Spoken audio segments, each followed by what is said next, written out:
Hello and welcome to Michael and Ivanka's Grand Podcast, a podcast about Brexit, a podcast about the environment, a podcast about the evils of Trump, a podcast about why do we do anything. My name's Michael Forrest. And I'm Ivanka Magic. This week we're talking about capitalism. What? It was inevitable that we talked about capitalism. It's like one of those subjects that it sort of seems like you're not allowed to talk about it unless you're some sort of ridiculously well-read academic for fear of saying the wrong things. I don't know. We've sort of been putting it off. We have. But actually, come on. I don't think anyone needs to be scared to talk about capitalism, do they? I don't think so. No. You got some subject points in mind?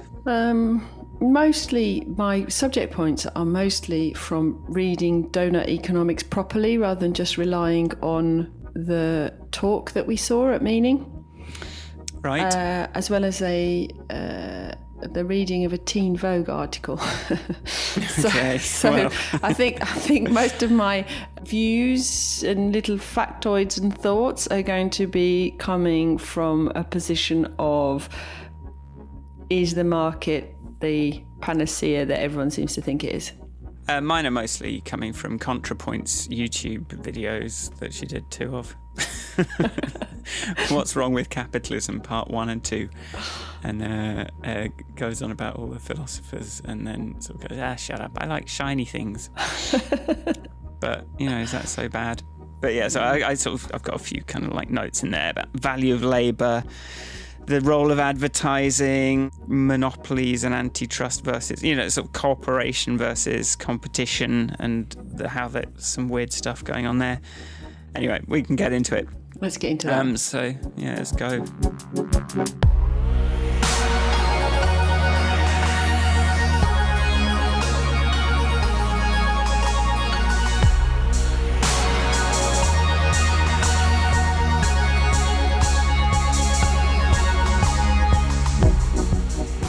How are you, Ivanka? I'm okay. I seem to be going through my seasonal September. It's my birthday and it's the beginning of the academic year. I've never grown out of the September being the beginning of a new school year type thing, rather than in my life, January is not so much the new year as September is. So I think and when I'm on the Balkans, I usually hit a melancholy sort of a bit. So I've been fighting the maladies, the melancholy maladies with being outside in the sun. That's been my main fighting against it. My birthday being in June means that my year is sort of divided in 2, like Christmas and New Year, and I sort of have equal stretches. How are you, Michael? I'm all right. Just came back from a trip to Oslo, which, I don't really think about Norway that much. But then sort of looking into it, it's kind of like they're doing what they're sort of showing us how to do it. It's sort of like if money, they're oil rich, but they've got like a good attitude to that. That they sort of like, they've got lots of trees and mushrooms, and they've got lots of clean streets and sort of social, infrastructure. And it just you sort of go there and you go, this is, they seem to have the right idea. It's quite civilised. Very civilised. Yeah, we saw Mouse on Mars in a very nice venue. It was kind of like their old set, so it was nothing. But it was nice that Sharon came to come and see Mouse on Mars with me for the first time. It's pretty nuts. Their live set. I did think maybe instead of making my live set like based on one album or the most recent stuff I've done, maybe if I can just get everything I've ever done, just sort of like load up a sampler with absolutely everything. So yesterday I just went through most of I sort of like pulled out like 130 odd tracks from my sort of back catalogue and just sort of like figured out, okay, what's the tempo, what's the times, what key is it in, sort of group them in a spreadsheet. Okay, all the ones that are in A, let's kind of pull out all the melodic stuff, and then all the ones that are similar tempo, let's pull out all the beats from there. And yeah, so I'm sort of like, it gave me a bit of food for thought on that. And we also went to a very nice venue a little bit outside Oslo, which was like a 20-minute bus ride. And it's by the sea, nature, but then like this art centre. It was like the best things of nature and the best things of humanity in one place, sort of like art culture centre.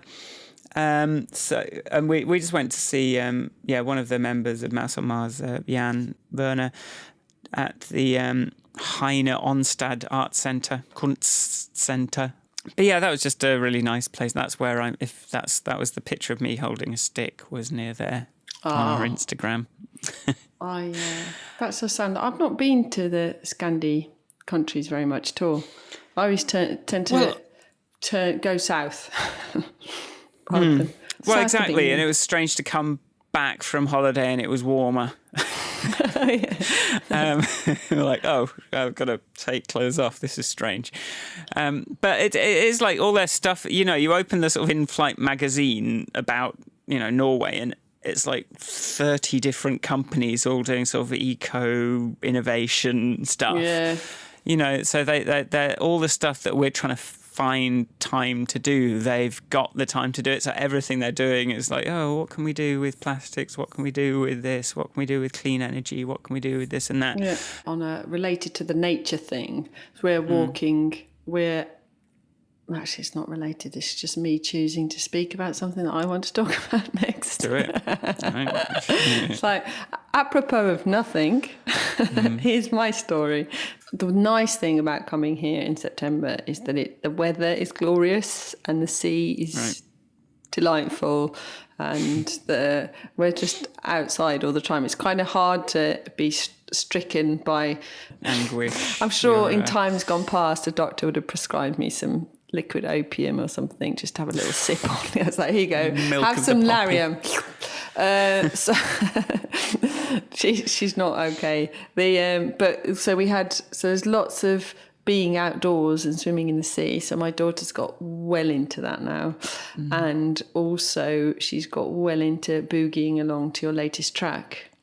Oh, really? Have you listened to it more than once? It's not quite usurped Grease, I'm afraid. Oh. Grease Lightning, though questionable lyrics for a small child, is still quite popular in our house. Grease Lightning is questionable lyrics. Yeah. So we've had some boogies, and last night it was the summer carnival. The only thing with the culture around here is that children staying up late is not at all wrong or weird. So there was like the summer carnival is like a very small, very, very small Mardi Gras, sort of like you have carnival societies doing their little, so from different towns coming to do a walk. They first parade through the village and then they all do a dance. But my daughter thought it was amazing, because at the end, for anyone who has a small child, I don't want to inflict the baby shark earworm on you, but she was delighted that came on. It's like the Macarena for 3-year-olds. Oh God! Yeah. Wow. Anyway. Best not to see it. There was the marathon listen. Was going on in Oslo when we were there as well, which is it was just kind of nice to see.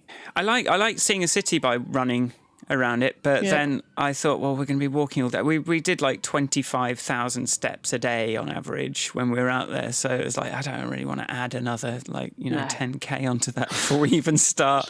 I think I was saying like, maybe I could sort of run and do a little reconnoitre and then sort of come back and we'll know where to go, but I was like, my feet are just gonna, when you do just are there just to walk around all day, it's like, it's not.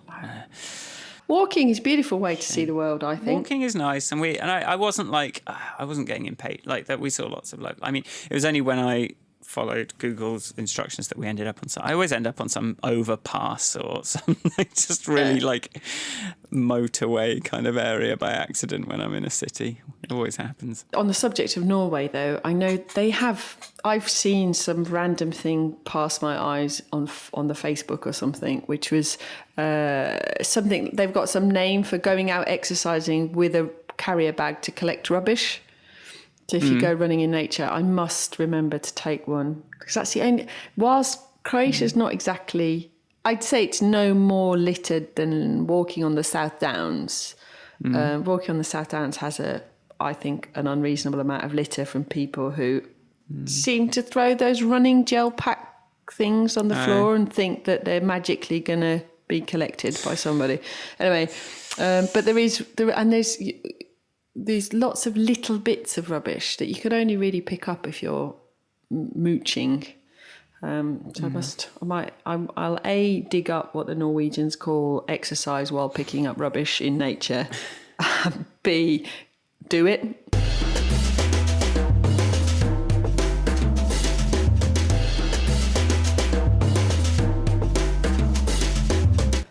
Shall we talk about capitalism?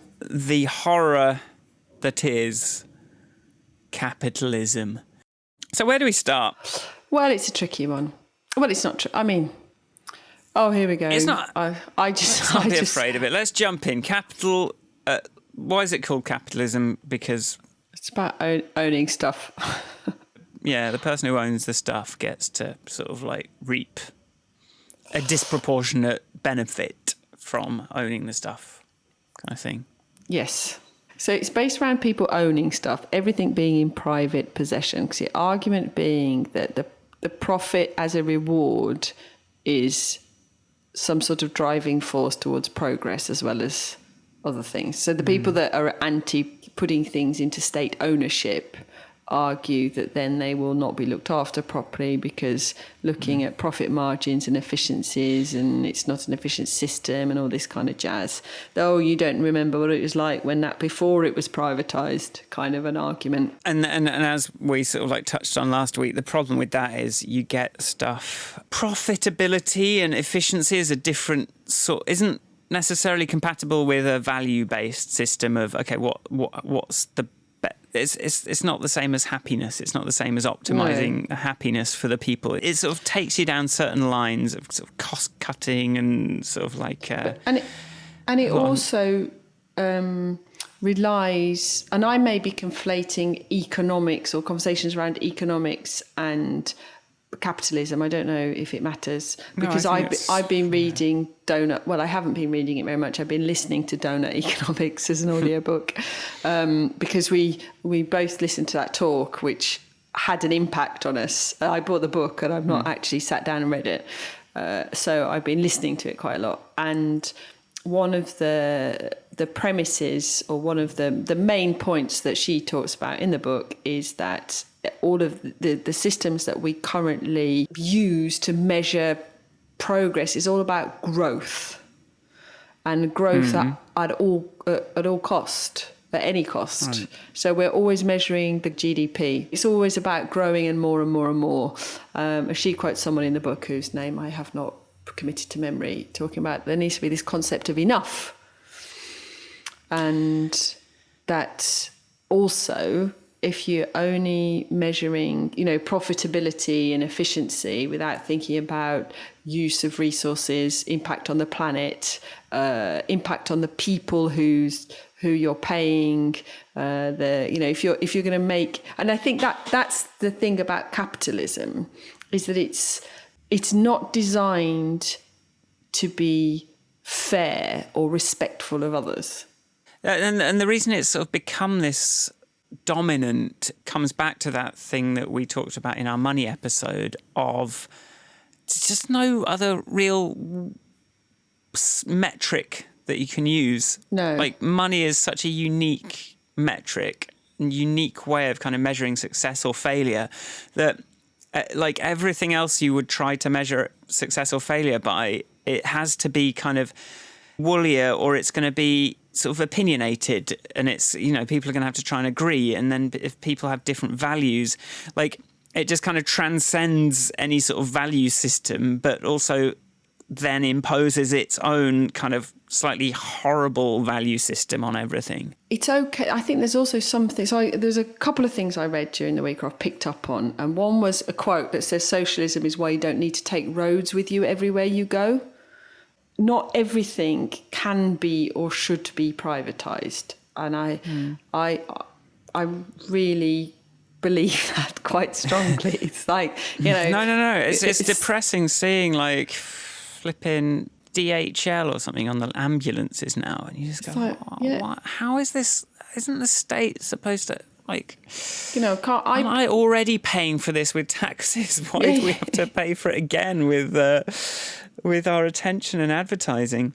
But when you talk about like state infrastructure and privatization, like when you talked about sort of donut economics, it's all about growth. But it seems like when it's applied to government and infrastructure, it's about efficiency and sort of optimizing out any, like, that's not a growth thing, is it? No, like, you're not trying to. No, but the government doesn't really, when it report, the economy's really healthy. Look, it had a 3% GDP or whatever it is. One of the things one of the things I've had quoted at me in the past is like, look at Germany, that it was completely destroyed in the Second World War, and within 5 years it had a GDP of 5% or something. It was like, wait, look at them, they worked really hard and they made stuff and they grew. But these things aren't measuring how many people are, the report, this one number places too much emphasis on the consumption of resources rather than reinvestment or nurturing, or, what you were talking about in Norway is that, in my understanding as well of these Scandinavian countries, or many of them, is that there's a sort of base level of quality of life that has been, or that they're working towards. I don't know whether they've achieved it on every level, but, health, education, clean environment, civilized life. I mean, I've worked with Swedish companies and they all stop work at 4:00 and have coffee and cake. Right. It's got a special name. It's like, life is not just about driving towards growth and owning and rare. Just treading water really is what it feels like in London. You just sort of like, and you're always knackered. Stop. And you don't really know why. And weirdly, quoting Teen Vogue sounds very trivial, but Teen Vogue is doing some very good articles at the moment, and one of them was that I read was this idea that apparently X% of young people believe that in our not too distant future, the world will either shift towards a much more socialist approach, or it will be a Mad Max dystopian future, where it's sort of like we are kind of they're the middle ground, the sort of the centre, whatever. Everyone's trying to find this compromise situation in the middle of this safe centre. It doesn't seem to have any fans. It doesn't garner enough kind of. Well, I mean, it's hard to be a fan of. Like of lukewarm. Like you're going to gravitate towards an extreme sounding thing. But, I think things will seem like they haven't changed very much one way or another, won't they? I don't think there's going to be some sudden apocalyptic. The closest we've had a Brexit and a Trump sort of, they've felt pretty apocalyptic. But let's, then everything just it takes a long time for things to change, even when you do get Nazis coming out of nowhere.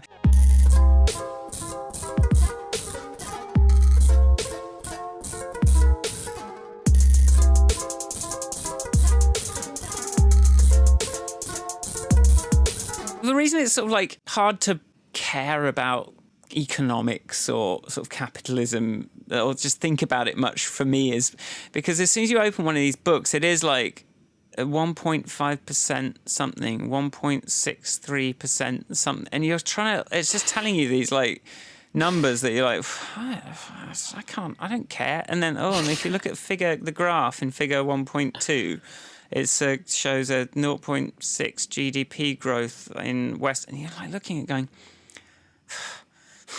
yeah, I think donut economics, having it that the audiobook is very digestible. Right. Not so useful when you're driving because she keeps referring to graphs that you can't. Yeah. This will be shown in your supplemental figure, but it is interesting, and she tells it in stories. And frankly, I could have happily an episode which is just the donut economics adoration episode of the Grand Podcast, because she talks about so many different aspects of the economy and the market. She compares the free market to fire, which very powerful, on its own, but if left unchecked, can be highly destructive. She talks about power. She talks about the value of labour, the value of free labour. So she quotes somebody who goes into corporations and talks about, it's like, so how productive would your staff be if they hadn't been potty trained? It's like there's all these things that we do for ourselves and each other that helps society work better for everybody. And those kind of tasks aren't valued enough. The people who stay at home and look after the elderly, people, they're just not given, they're not attributed a value when we do our reporting. Yeah. I've been reading this book, 23 Things They Don't Tell You About Capitalism, by Ha-Joon Chang. That one of those was, one of his points was, like, people defend the free market, but there's no such... market. There isn't a free market. There's loads of restrictions on it. Yeah. And you're just talking about, like, moving one of these boundaries a little bit this way or the other way. It's not free. No. And you don't want it to be free. And then you get this weird thing of Trump. I suppose he'd be an advocate of the free market, but then he wants to kind of impose all these trade tariffs and sort of like keep things within the country, like nationalistic policies.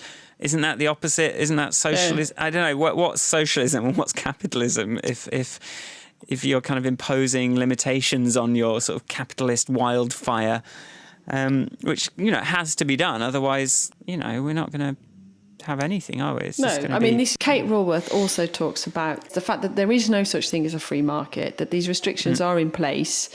If they're not restrictions that are imposed by some sort of legislation, then there will simply be the fact that it takes X amount of time to ship something somewhere, or it's not boundless. But and like the sort of one idea, I suppose, of applying it to sort of infrastructure and government stuff, privatization of that stuff, is just it's easier to measure.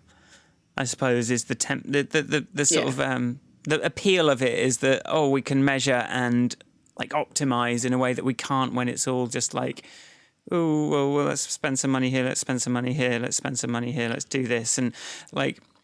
Yeah, and I guess the donut economics is about kind of providing more metrics to sort of measure than just percent growth, percent efficiency or whatever. But I mean, I'm not sure how much there's a couple of things in the capitalist, there's something about respect, wider values, something like that, where for example, if you want to be truly efficient, things like these 0 hours contracts type contracts, which offer the person providing the labour no stability, no ability to plan, nothing. They no ability to book childcare because you don't know when you're going to be working. It's just so there's those kind of things, which is capitalism gone too far, the drive for profitability gone too far. You have to take some responsibility for these people that are doing the work for you.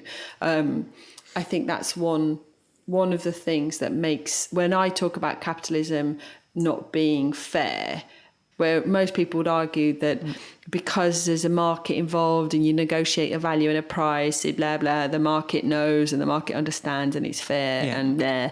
But actually, the market will do what it can get away with. Yeah, and part of it is because it is kind of like a buyer's market in terms of labour, particularly with the rise of automation. It's like people need protecting more than they ever have, because it sort of doesn't really take as many people to do stuff as it used to. No. And you can't, like, it's harder to, even unionised as you want to be, it's sort of like harder to, if there's just an infinite number of people available to replace you, then there's this, like, just a pure kind of market-driven thing will just kind of burn people out. And I think even, like, for me, like, I feel like I can sort of choose which job I take. There still is this thing. They will just burn me out. People have no qualms about just burning you out. If you're a contractor, definitely. It happens to me, like, over and over again, really. The next thing we need to do is Marxism.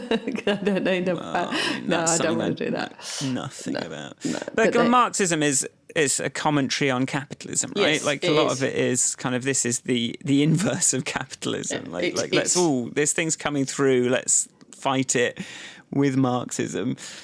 But it's like, I mean, they talk about Marx and Engels visiting the sort of Victorian factories and the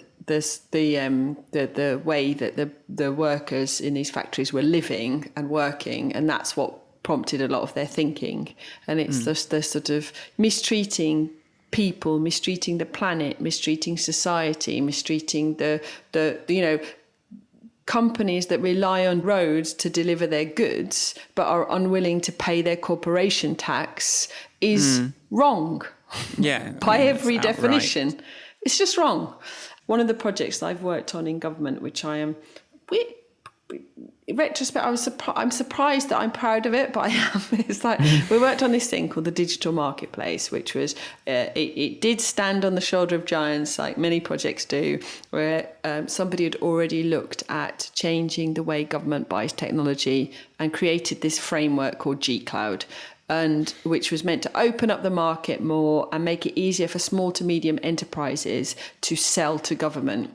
So it wasn't just all the big, PwCs and all the, the big people that could charge, the IBMs, the people who charge loads of money. Yeah. And it was an interesting project. And if you look at before G-Cloud was invented and after G-Cloud was invented, never mind the digital marketplace, it has spread the geographic location of companies that provide to central government. So if you look at the map, you can see the change.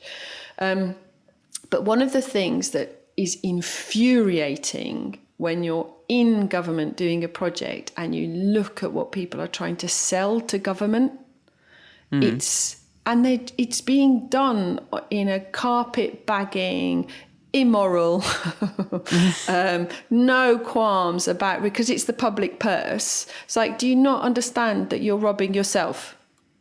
The public purse is your taxes, and you are trying to steal the money back with your shit product. For example, interfaces that are 15 years out of date, no usability people in their companies, no interaction designers, nobody who is nothing building on new patterns, not taking advantage of new technologies, building systems that tie you in. The whole world, really, philosophically, technology-wise, we're moving very much now for a long time towards sort of open standards, open data, making sure that the hosting can be separate from the product, that your data can be moved. Government should not be tied. If I'm buying a product, government or not, my data doesn't belong to you. You can't keep it in some special forum, that's a shit way to rely on your product growth anyway. You've got no choice. You're going to have to stick with me.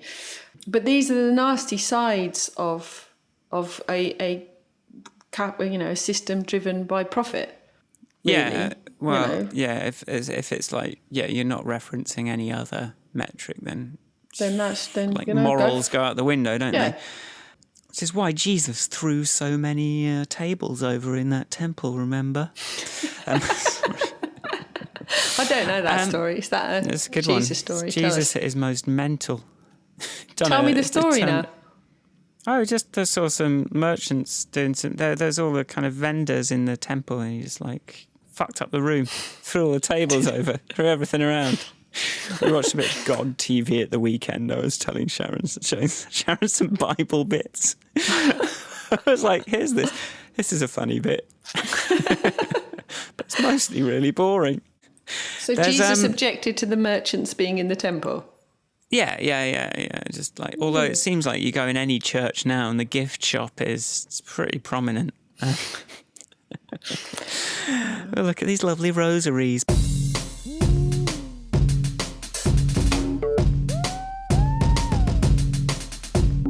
What capitalism tends to do is, if there isn't a market to sell, there's a lot of manufacturing creating desire through advertising. There's a lot of, I can make this thing, and now I'm going to create insecurities in people, create associations between a product you can buy and a famous person you recognize. There's a lot of sort of conjuring up activities and behaviors out of nothing really for no benefit to anyone. And while on the one hand, perhaps if I'm looking at a wall of confectionery, I suppose I do have my tastes and the things that I want in, it's like I want this one. And if that's not available, I might feel, not good. But I've got a real problem with soaps. With all the different types of soap suds you can buy, that how different can they really be? Like washing powder, dishwasher tablets, all those things. There is absolutely no benefit to having all that choice.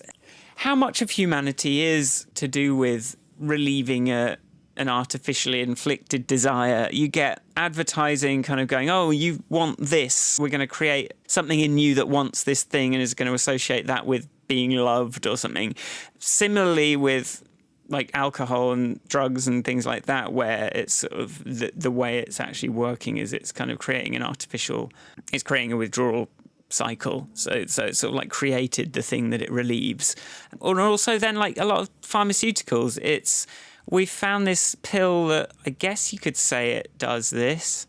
And then you like brand it up, so it just does that, and that anything else it does is a side effect. You're sort of marketing what you have and giving people a thing that they wouldn't want if you hadn't sort of created that desire in them in the first place. But what would be left of a human being if you took all of those things away? Is that about humanity, though?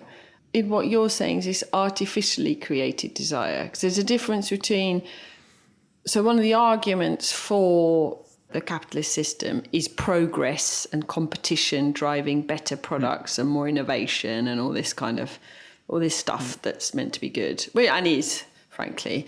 But at the same time, I don't know, would we be happier if people left us alone to actually have... I mean, there's so many things that are artificially created, like the engagement ring, the diamond solitaire engagement ring, this sort of sign of romance all over the world, was created by a De Beers marketing department because they had some diamonds that they need to flog. The eternity ring, again, a ring with lots of little... Because that year they had lots of little diamonds that they needed to sell.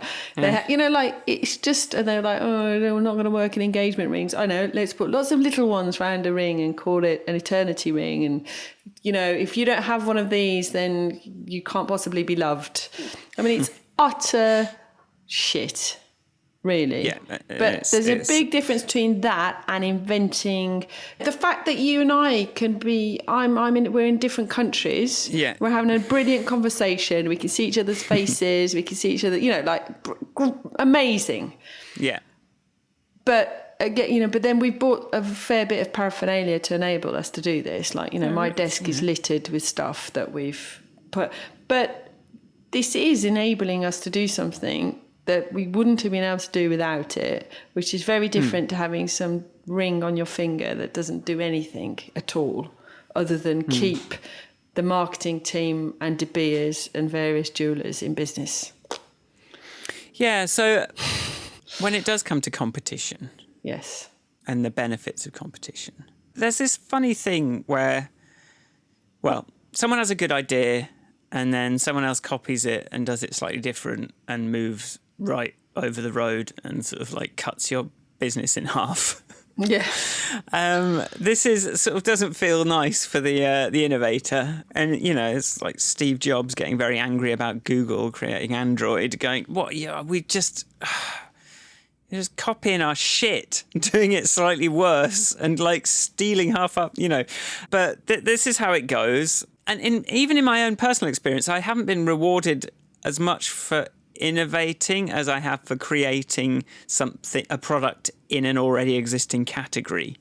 And so that's why we have things like patents and those sorts of copyright protections, is because capitalism needs innovation, but it also weirdly punishes it if left unchecked.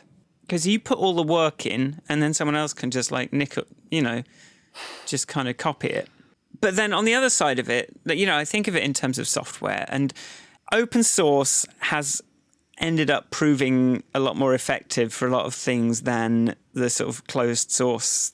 Your Microsofts are kind of having to shift to this open source mindset, a cooperating mindset. But in capitalism, in business, that's called like having a monopoly. Yeah. Isn't it? And then that's antitrust is this weird term that I've been like, well, I don't like something that's antitrust. But like, price fixing, if you do, in terms of raw capitalism, if you just let everyone do the probably most effective thing, which is just club together and then fix the prices, then like the consumer like really, really lose out then. But it's kind of probably the best thing to do. So in a way, like capitalism doesn't necessarily foster competition. Raw capitalism is not competitive. Is it not? Or innovative. This is a theory I'm concocting now. Why? Because it protects itself. Because it's like shores up. It goes, you can't copy me. You can't have anything. You can't. No. Raw capitalism, if there was no copyright protection or patents, and if there were no antitrust laws, then you'd just get monopolies and there's not really an incentive to innovate, right? Because someone else can just come and copy you. So you're just going to do all the work. And if there aren't those artificial things that aren't capitalism protecting it, then it would just kind of like eat itself quite quickly. Mm-hmm.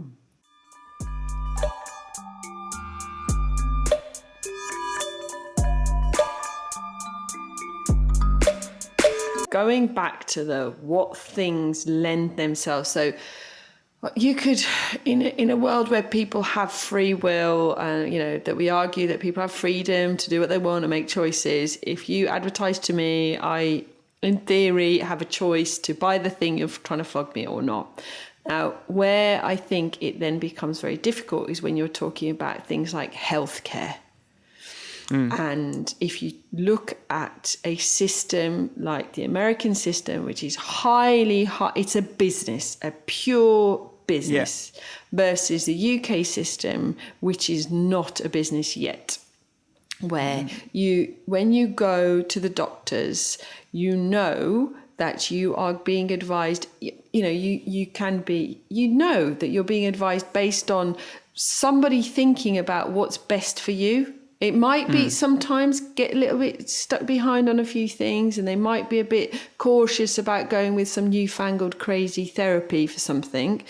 However, broadly speaking, you are well cared for and you are given what you need to get better. One of the things I happen to know a little bit more detail about are things like the cost of childbirth in the UK versus the cost of childbirth in America land.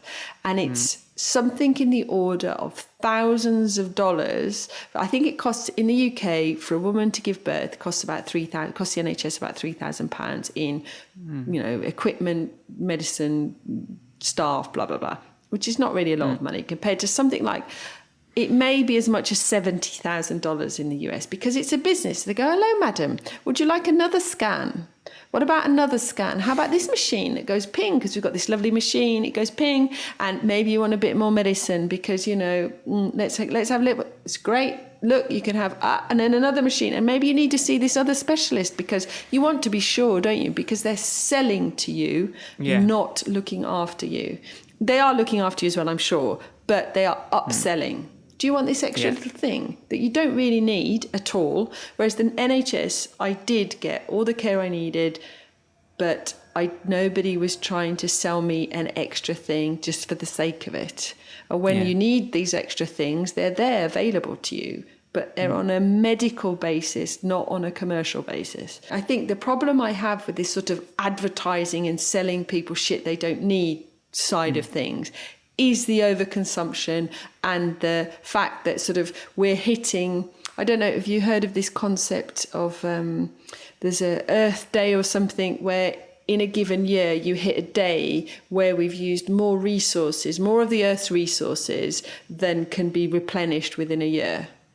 And that day is becoming earlier and earlier in the year. So I think this year it was in August. So because we're just using up too much stuff. And that is where those people that are selling you widgets have as many shiny things, but have a little think about what the impact is on the world more broadly is my problem with it. This infinite growth shit. Yeah. It It's just encourages you to make just junk, just to put junk in the world that has no reason to exist. Yeah, you just think about the small kind of opportunistic businessman, the sort of small kind of copycat business, someone without any imagination, someone who's just like trying to, there's an opportunity, I'm going to try this, I'm going to try selling widgets, who, I mean, frankly, doesn't really have the headspace to think about their environmental impact. They're just utterly kind of being enslaved by this completely inhumane system to just create more and more waste and just consume more and more resources for no reason. But I mean, in terms of physics, that kind of is what we're for. So it sort of doesn't make it makes sense that that's the thing that by default we would be good at. There's the idea that consciousness was invented by the universe in order to consume more of the available natural resources is quite compelling, really. There's energy to a thinking animal here available, but not to a non-thinking animal. It sort of makes a lot of sense. In terms of the quality of things you get, like raw capitalism encourages this sort of like race to the bottom in terms of quality. It encourages this sort of like, what is the cheapest and worst I can make this product and still get away with it? Yeah. So it floods the market with very low quality stuff. Yeah. Like that's in its and that's no use. Like it would be much better to protect the person that really cares about making a good shoe. Yes. Protect the person that really cares about coming up with the perfect formulation of toothpaste. Like protect them. Don't make it about who can make it cheaper, who can make it. Just like, okay, you want to specialize in that. Everyone gets paid the same. Yeah. You want to specialise in that because that's what you're interested in. And then we'll all have the best toothpaste. Yeah. And we will all have the best shoes and it's going to be great. But because it's this competition, this supposed competition that's really just like this fight to how cheaply can you get away with making something, it means everyone is spending a lot of time making shit as cheap as possible and then spending a lot of time trying to convince you that it's good through marketing. I suppose the money gets spent one way or another, and the reason that Beats headphones are more expensive even though they're lower quality is just because they have 10 times more marketing budget spent on them. It is poisonous, right? The end. Yeah. That was my point. The end. Capitalism is, I just don't even know if it really exists, the kind of capitalism that people think is a benefit, that is positive. I think it's quite interesting being on the Balkans that had this 40 odd years of their flavour of communism, and watching the people doing business now. It's like, you wanted capitalism, here's capitalism. Capitalism says that I can tell you to stick your shitty product where, it's like it is really it is amusing, bemusing, I don't know, watching capitalism come to a state where still, I'd say the majority of people, maybe not now, it's 20 years later, but a huge proportion of society had free healthcare, free education, enough money for shoes, enough money for, like life. Now, I mean, we've got friends staying with us now. When you go into a shop, they commented last night, it's like, actually, the prices in shops for food are not that much cheaper than in the UK, but the average salary in this country is €800 a month. Right. And that is, I think that is the average salary. I'm pretty sure that I've had that number quoted at me. But it's like, they are earning a lot less than we are and paying as much money as we are for food. And that's sort of like, without the state to help balance things out, that people suffer. And people defend capitalism because it sort of provides that dream of becoming ultra wealthy. But we know that money doesn't, like, there's that $50,000-$70,000 pounds a year threshold where more money doesn't make any difference. So there is absolutely no benefit to being paid £300,000 a year in terms of the only thing that really matters, which is your, happiness. So why defend it? It just is, right? Like, the market just is. Capitalism, is it the same as the market? Is it just like capitalism versus socialism? Capitalism is letting the market be more horrible. Letting it be more of this like unaccountable, amoral machine, whereas socialism is saying, no, I mean, come on, don't let that take over everything. People don't like socialism because they think it's going to take away their dream of, having a private jet. Of the reward. The idea that I think the thing that has got sold to people as a negative of socialism is that you don't have to work that hard and you'll be okay. And the people that don't work that hard get to benefit from other people's hard work. And socialism is not that. That is communism. All socialism says is that nobody in our society needs to be hungry and not have a road to walk on or a doctor to go and see or a school to go to. That's all. Yeah. And it's like then you get these stories. Anyway, there's just a whole lot of PR and marketing gone into sort of treading on the already downtrodden. Yeah, and I don't know to whose ultimate benefit? To the benefit of those people who offer 0-hour contracts and shit money and refuse to pay a living wage.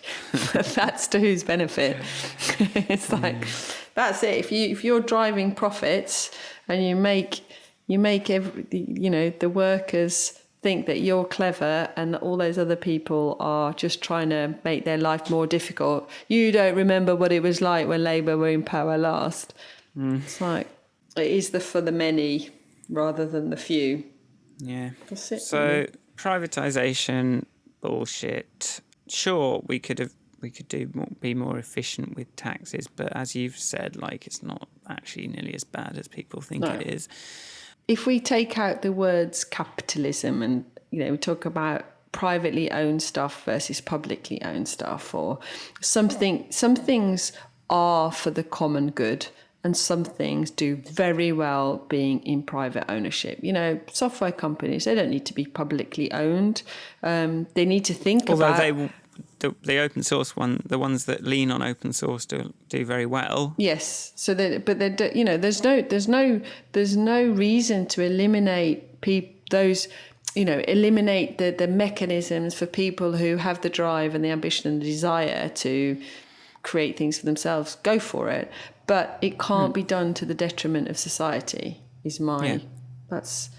And this idea that people wouldn't work if it didn't, if they didn't have to is not true at all. And you can just look at a lot of the best things that humanity has done, and it was done by people that, that came from privilege, that didn't really have to work. So they were able to pursue their interests in a way that just you don't get to do if you're sort of trapped by this sort of money cycle, which just kind of like, sort of consumes you with this sort of toxic thing of like, I've just got to kind of tread water, and I can never, people aren't that dull. No, like, no, people they are not. No, people are not that dull. I don't think you'd find everyone just getting stoned all day, They might, I don't know. Some will.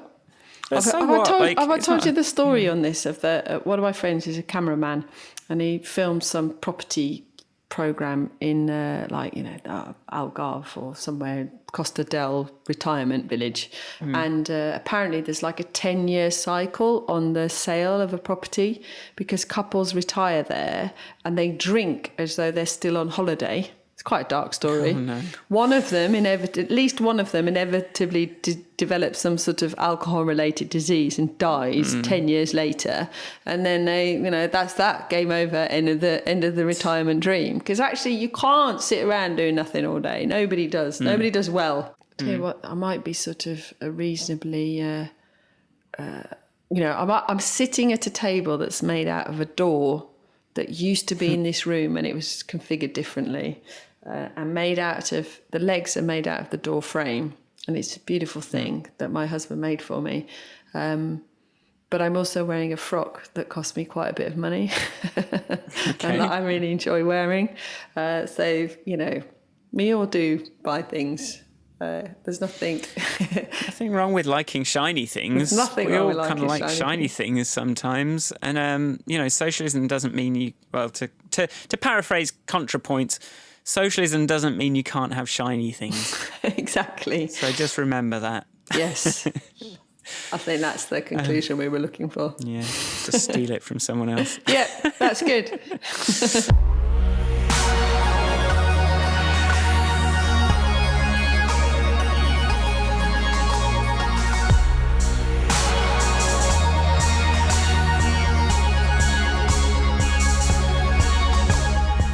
Thanks for listening to our podcast this week. If you like it, go to grandpodcast.com, subscribe if you haven't already. If you have, find someone else to subscribe, share it, do all that stuff. Where can people find you, Ivanka? People can find me at Ivanka on Twitter. You can find me at michaelforrestmusic.com.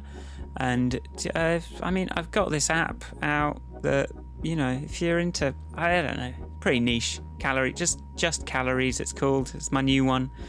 Got a couple of other apps in the App Store if you want to come and have a look. Try and help me get out of this bloody cycle of having to take on contracts. Just